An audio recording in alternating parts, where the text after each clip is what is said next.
Good evening, everyone, and welcome to the first module in Intraorganizational Trust for the Executive Leader. My name is Katrin Radasup, and I will be facilitating this lesson tonight. So I want to start off by telling everyone that organizational trust is an important aspect of effective teamwork. Trust can help propel good organizations into great revenue and profit generators, which of course is what every business owner wants. Trust enables cooperation, encourages information sharing, and increases openness and mutual acceptance. Trust drives bottom line results. Employees that trust their manager and leaders of that organization perform at higher levels because they are engaged. These employees use personal energy for the benefit of the company, remain under employment from that company for a longer time, and operate as a good corporate citizen. And they're actually more likely to endorse the organization as a great place to work. Intraorganizational trust, which we'll get into, affects employee engagement and organizational culture as well. When an organization operates for profit, the expectation is that the company will perform at specified revenue and profit levels. For more than 30 years, Great Place to Work has studied companies with high organizational trust and found that they are characteristically rewarded with returns of 2 to 3 times their competition. They also have reduced turnover rates and greater innovation, as well as stakeholder satisfaction, and they're actually more agile companies. So for corporations that want to increase performance and profitability, organizational trust will be an important factor in making that occur. So the course objectives that we're going to actually review tonight are, we're going to start off by defining the 3 different types of organizational trust. One is inter-organizational, second one is intra-organizational, and the last one is interpersonal. Obviously, within this lesson, we're going to concentrate on intra-organizational. Second objective of the lesson is going to recognize 3 ways that we as leaders can actually exhibit vulnerability-based trust through contractual, communication, and competence-based trust. Third, we're going to identify the difference between a corporate vision, mission, and core values, and how these all affect our organizational culture and lead to employees being engaged. Fourth, we're going to discuss the causes of trust and distrust, and that's where we're going to focus some of our time because it's important to know how one can build trust with their employees or the employees of an organization, as well as what breaks down that trust. And lastly, we're going to ascertain the key outcomes of trust and how to incorporate them into the workplace. Of course, we'll follow it up with a couple of homework assignments, and I look forward to everybody's feedback over the lesson.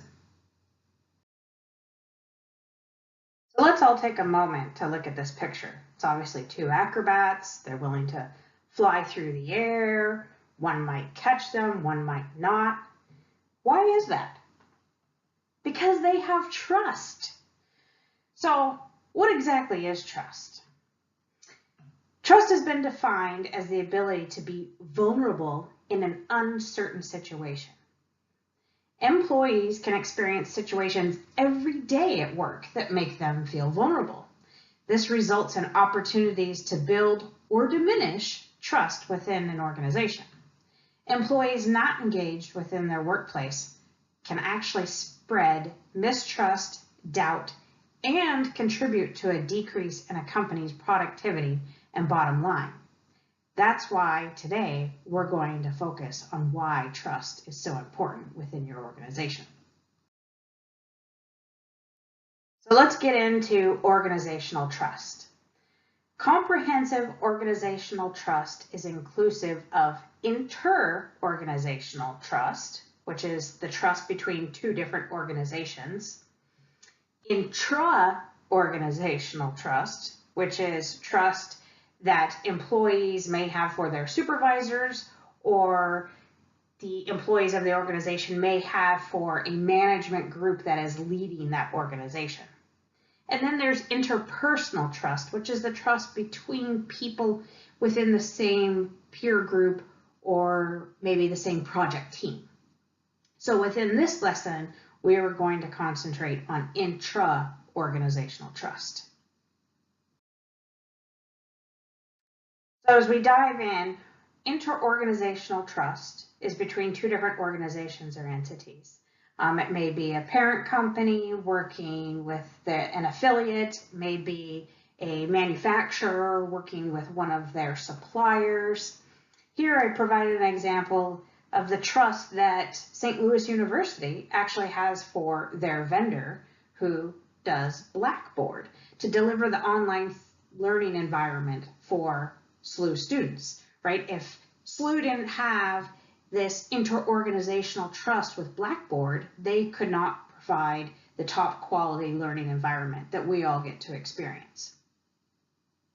Intra-organizational trust is between employees and the management group of a company who make the decisions that affect the entire organization. This could be a CEO, a president, the CFO, a COO, vice presidents, those that are actually making the decisions and where the company is going, how it's going to get there.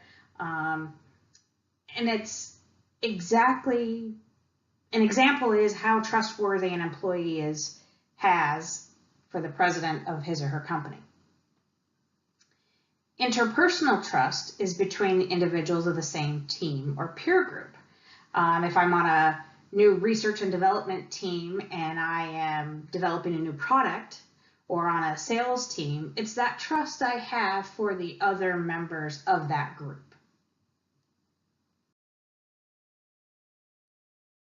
So within this little section, we're going to dive more into vulnerability-based trust. If you've ever heard of Drs. Dennis and Michelle Reyna, they've studied transactional trust for years, and they define transactional trust as having trust rooted in three basic actions: contractual, communication, and competence.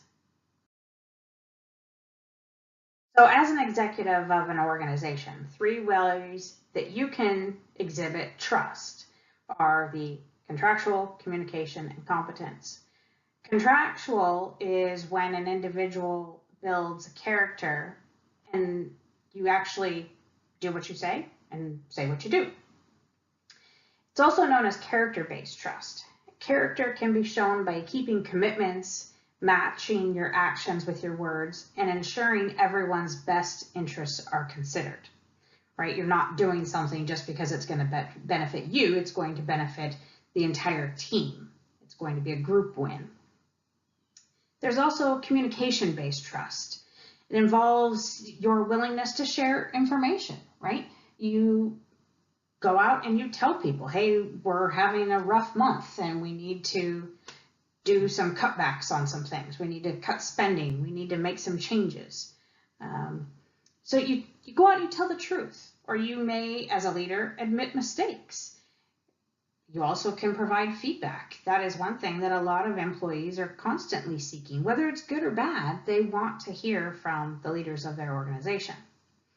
A quick way to gain the trust of an employee is for a supervisor or manager to ensure that his or her words and actions are in concert.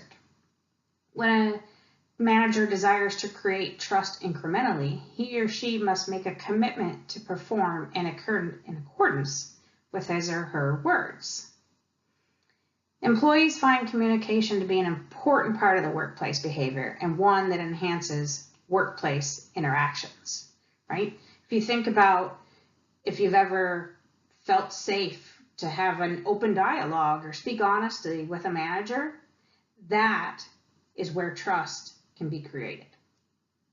And the last way to exhibit trust is through competence, showing that you are actually competent to do your job.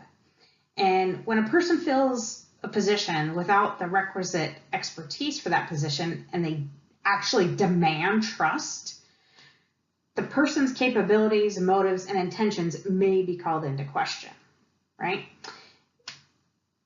If there's distrust of an individual, especially someone that's at the highest levels of an organization, employees may be slow to make decisions especially if they have a greater skill set than that manager that's demanding their trust. To cover our third objective, we're going to get into mission, vision, and values. Let's start off with the mission. It's what guides employees with their everyday tasks, right? A mission statement will help take the organization throughout transitions in ownership and management and help employees decide if something should be done or not. I recently worked with a company and their mission statement is to build quality products knowing they are used to save lives. They built rescue beacons for boaters, hikers, and aircraft owners. So employees every day knew that if they didn't do their job well and it made that product as safe as it could be, that someone may not come home every night if they had to set off that emergency beacon. And so that mission helps drive the employees of that organization, knowing those products are used to save lives. So mission, every day, it's how I do things. Vision is to identify where the organization wants to be, where it's going. This could be 5 years, 10 years, 20 years out, what they want to be, right? This rescue beacon company, we could say they want to be the leading manufacturer of beacon technology. And then they will devise their strategic objectives to meet that vision. And then there's the values, which explain the acceptable behaviors, skills, and knowledge that employees are to execute while they're employed within an organization, right? And in tune with the employees, an effective leader actually will live the values of the organization and sets an example as an inspiring role model. So I want you to think about your own organization. Can you tell me what the mission is, what the vision is, or what the core values of the organization are? So I love this graphic from Painless Software that actually incorporates how the values, the vision, the mission, the strategic objectives all work together. And you'll see that at the top, it's the values. It's what we stand for, right? It's those core items, teamwork, accountability, communication, those kind of things that a employer will have and that they actually, when they're hiring, will look for in candidates. It's something that's aspirational. The vision is what comes under the values. It's where we're going, how, what we want to become in the future. Then we have our mission. It's what we do and how we do it every day and who we do it for, right? It's also our purpose for being there.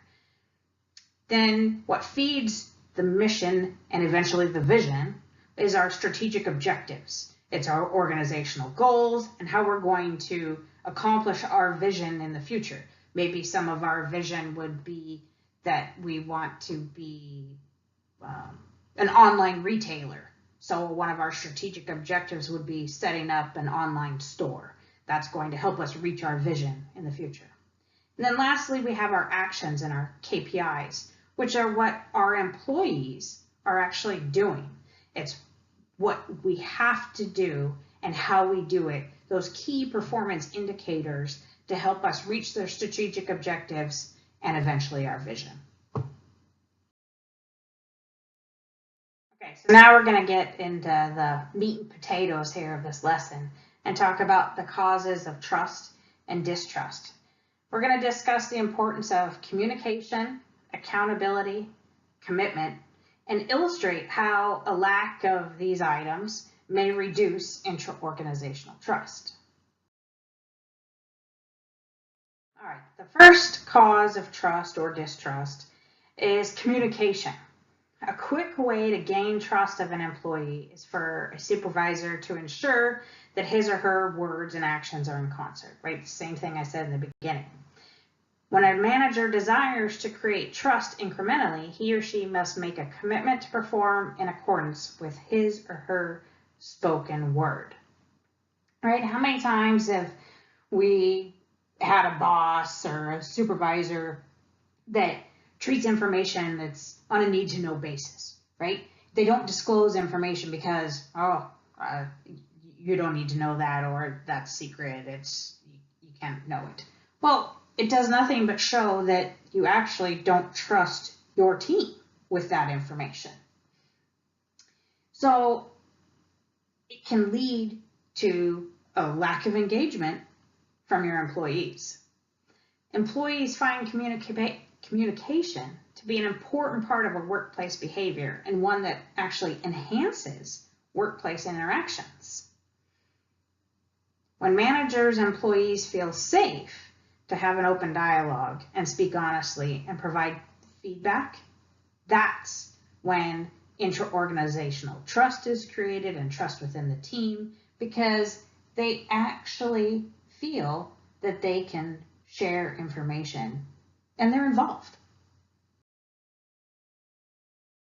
The second item that actually is a huge thing for causing trust or distrust is accountability. Accountability can be defined as the events or actions an individual or an organization takes that they should be able to explain, validate, and show commitment for. Right? It's organizational, or it's accountability to our values, accountability to our mission, vision, our strategic objectives. Organizations are accountable to all stakeholders, whether they be the employees, the management, their customers, their vendors, especially their shareholders or venture capitalists that are involved. Accountability and trust share characteristics of position and commonality. As managers trust their employees and direct reports to complete tasks, employees recognize greater roles of accountability within an organization. On the flip side, employees who demonstrate they are accountable to tasks and deadlines are found to be more trustworthy by their managers. The absence of trust or accountability within an organization can actually result in chaos, where you see personal agendas being executed unchecked or silos being built, right? Accountability is one of the key factors, and it works in the inverse, where you as the leader are accountable for your own actions. So remember, we're all human, we make mistakes, and that you can actually admit when you weren't accountable to the team or when you did something wrong, because then your employees learn from you and they can then learn and understand that that behavior is acceptable and they too will become accountable. The third item here within the lesson that is a cause of trust and distrust is commitment. Studies have focused on the link between trust and organizational commitment to performance goals. Trust can be established or broken by an individual's commitment, or the lack thereof, to the strategic objectives and organizational goals set for a company by top management. If you think about, you set a goal of, let's say I want to have 5 new products this year, and the person in charge of engineering says, yeah, that's great. But then they don't ever actually push their team to develop 5 new products this year. They're not committed to the same goal of the organization, even though they may have agreed to it. And so that's what we're talking about here for commitment. Porter and some of his colleagues actually defined organizational commitment as an individual's involvement within the company, the willingness that employee has to exert extra effort within the workplace, their acceptance of the corporate values, mission, vision, and strategic objectives. When everyone within an organization buys into a decision and they've exhausted all opinions and perspectives, they actually are able to fully commit to an idea. And trust can be disrupted when organizational commitment and buy-in is disparate amongst top management members. If members within that top management group are seeking individual goals instead of being committed to corporate objectives, trust will actually break down and those silos will be erected. And the teams that work for those managers that aren't committed to the end goal will see that, hey, it's okay, we don't have to, commit fully to this goal. We don't have to achieve it because we're actually after our own separate goal. And so that's why commitment is such a big part of causing trust and distrust. So I had to include this picture because I absolutely love the United States Air Force Thunderbirds. They are a perfect example of intraorganizational trust, interpersonal trust. They do these death-defying acts within their aircraft, and it's just absolutely amazing if you've ever had a chance to watch them. Authors indicate that when organizations have a high trust culture, they retain high potential employees who desire to work in a firm that is innovative, and thus they experience greater revenue figures. They also maintain higher customer satisfaction ratings. When employees are engaged, they actually contribute to a positive organizational culture and increase the firm's financial performance and profitability. And those are the key outcomes of trust. All right, so now we'll get into the key outcomes of trust and why trust is in an organization is actually so important. It can help with employee engagement, organizational culture, and of course, the most important thing, performance. So employee engagement, and to actually engage someone's employees, that organization must show that everyone, especially those at the top, live by the values, the vision, and the mission of the organization. And they're going to make all of their tough decisions and ensure that they're consistent with the corporate goals and objectives. So in 2017, Scott Span conducted a survey that found 45% of employees said that lack of intra-organizational trust is the biggest contributor to their lack of engagement and performance. So think about that. 45% of employees don't trust those running the company, and therefore it's affecting their willingness to contribute, which affects performance, profitability, the bottom line. So Span detailed how a lack of trust actually reduces important factors in an organization, such as transparency and communication.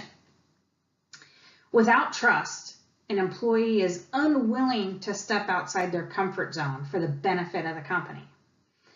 So engagement increases trust, and when you show evidence of employee engagement within the workforce, it actually results in greater performance and customer service. So we're talking about organizational culture. To engage employees, we actually have to foster organizational trust, right? We go back to inter-organizational, intra-organizational, and interpersonal trust.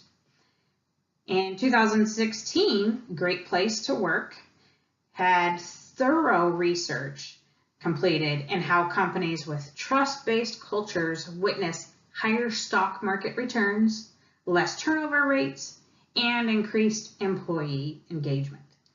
They found that the development of a high trust culture is associated with a reduced turnover, which shows a direct link between trust and the culture of the organization.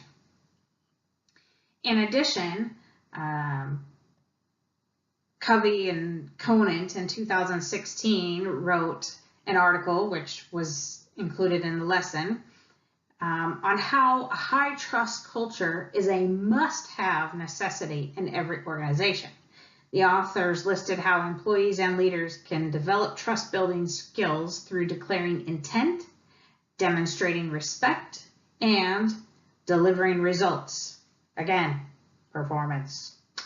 So another reason trust is important is performance.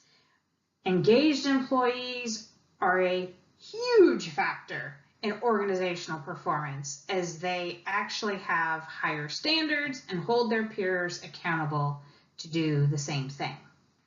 Performance and profitability, that's what a lot of organizations are looking for. And as an executive of an organization, you're most likely looking for the same thing.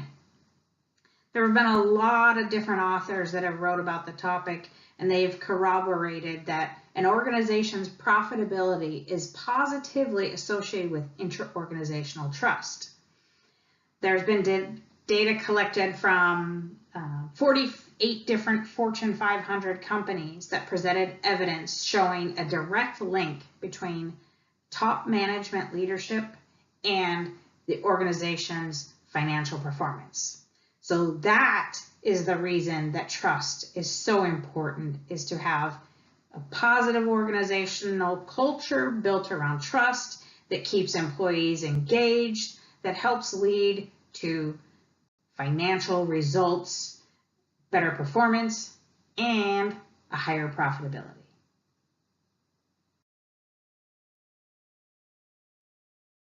All right, so now that we've reviewed organizational trust, vulnerability-based trust, vision, mission, values of an organization, as well as what causes trust and distrust, as well as the key outcomes of trust, I want to remind everyone that effective organizations employ managers that have positive relationships with their direct reports and other employees within the company, and those relationships are built on trust.